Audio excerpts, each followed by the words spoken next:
بالله ثم كلمه بالنسبه للصحافه، انه راهو نحن نمثلوا الرابطه الوطنيه لحمايه الثوره اللي هي عندها فروع في كافه تراب الجمهوريه.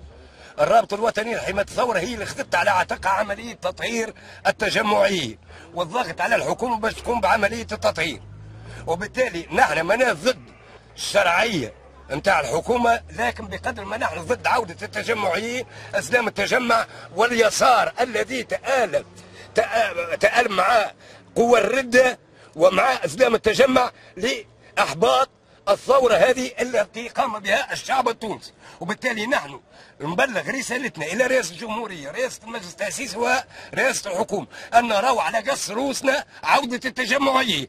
نحن قضينا بكري ما يقارب 20 سنه سجن ودمرنا وكل شيء، ومستعدين مستقبلا لا لعوده التجمع مهما تكون التكاليف.